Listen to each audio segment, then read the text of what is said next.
नमस्कार दोस्तों, electrical channel में आपका स्वागत है। आज का पहला सवाल, यदि किसी डीसी मोटर की सप्लाई टर्मिनल को आपस में बदल दिया जाए तो क्या होगा। पहला, मोटर डीसी जनरेटर की भांति कार्य करने लगेगी। दूसरा, मोटर की घूर्णन दिशा परिवर्तित हो जाएगी। तीसरा, मोटर की घूर्णन दिशा वही रहेगी। चौथा, मोटर जल जाएगी। तो इसका सही उत्तर होगा तीसरा, मोटर की घूर्णन दिशा वही रहेगी। दूसरा सवाल, डीसी मोटर के साथ प्रयुक्त स्टार्टर का मुख्य कार्य है। पहला, फील्ड सर्किट प्रतिरोध को बढ़ाना। दूसरा, स्टार्टिंग करंट को सीमित करना। तीसरा, आर्मेचर प्रतिरोध को घटाना। चौथा, विरोधी विद्युत वाहक बल को घटाना। तो इसका सही उत्तर होगा दूसरा, स्टार्टिंग करंट को सीमित करना।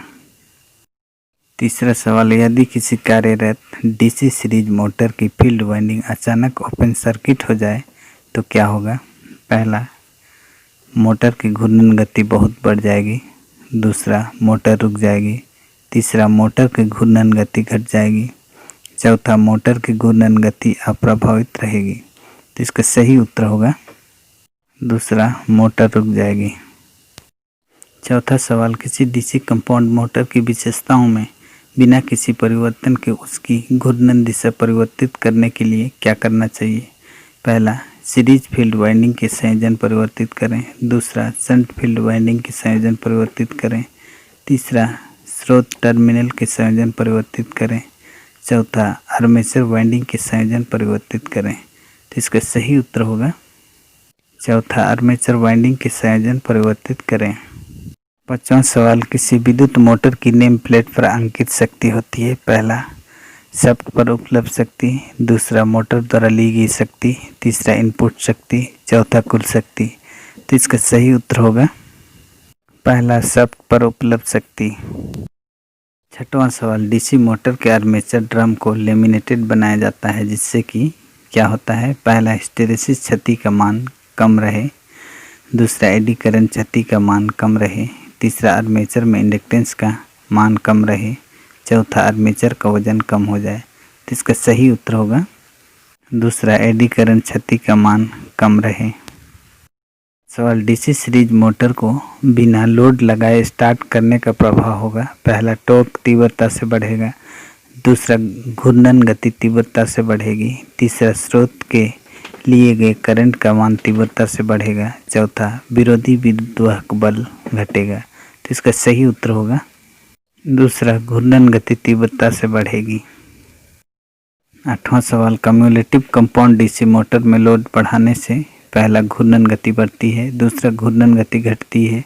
तीसरा, टॉर्क घटता है। चौथा, घूर्णन गति एवं टॉर्क दोनों बढ़ते हैं। तो इसका सही उत्तर होगा दूसरा, घूर्णन गति घटती है। Number, differential compound DC motor की गति लोड विशेषता खालिस्तान के समान होती है। पहला, सीरीज मोटर। दूसरा, शंट मोटर। तीसरा, कम्युलेटिव कंपाउंड मोटर। चौथा, उपरोक्त में से कोई नहीं। तो इसका सही उत्तर होगा चौथा, उपरोक्त में से कोई नहीं। 10वां सवाल, shearing machine, punch machine, pressure machine, elevator, conveyor एवं रोलिंग मिल के लिए सर्वाधिक उपयोगी मोटर है। पहला, सीरीज मोटर। दूसरा, शंट मोटर। तीसरा, कम्युलेटिव कंपाउंड मोटर। चौथा, डिफरेंशियल कंपाउंड मोटर। तो इसका सही उत्तर होगा तीसरा, कम्युलेटिव कंपाउंड मोटर। 11 नंबर, 4 बिंदु वाले स्टार्टर का प्रयोग मुख्यतः निम्न प्रकार के मोटर के साथ किया जाता है। पहला, सामान्य से अधिक घूर्णन गति नियंत्रण युक्त सीरीज मोटर। दूसरा, सामान्य से कम घूर्णन गति नियंत्रण युक्त शंट मोटर। तीसरा, सामान्य से कम घूर्णन गति नियंत्रण युक्त कंपाउंड मोटर। चौथा, सामान्य से अधिक घूर्णन गति नियंत्रण युक्त कंपाउंड मोटर। तो इसका सही उत्तर होगा चौथा, सामान्य से अधिक घूर्णन गति नियंत्रण युक्त कंपाउंड मोटर। 12 नंबर, किसी डीसी मोटर के घूर्णन गति का नियंत्रण करने की विधि है। पहला, प्रति पोल फ्लक्स को नियंत्रित करना। दूसरा, आर्मेचर सर्किट का प्रतिरोध नियंत्रित करना। तीसरा, स्रोत वोल्टेज को नियंत्रित करना। चौथा, उपरोक्त तीनों विधियां प्रयोग की जा सकती है। तो इसका सही उत्तर होगा चौथा, उपरोक्त तीनों विधियां प्रयोग की जा सकती है। 13 नंबर, डीसी सीरीज मोटर में फील्ड डाइवर्टर प्रतिरोध प्रयोग करके मोटर की घूर्णन गति परिवर्तित की जा सकती है या गति परिवर्तन होता है। पहला, सामान्य से अधिक गति के लिए, दूसरा सामान्य से कम गति के लिए, तीसरा सामान्य से अधिक एवं कम दोनों प्रकार की गति के लिए, चौथा अनंत गति परिवर्तन के लिए। तो इसका सही उत्तर होगा पहला, सामान्य से अधिक गति के लिए। 14 नंबर, किसी वार्ड लियोनार्ड विधि से मोटर की घूर्णन गति का नियंत्रण किया जा सकता है।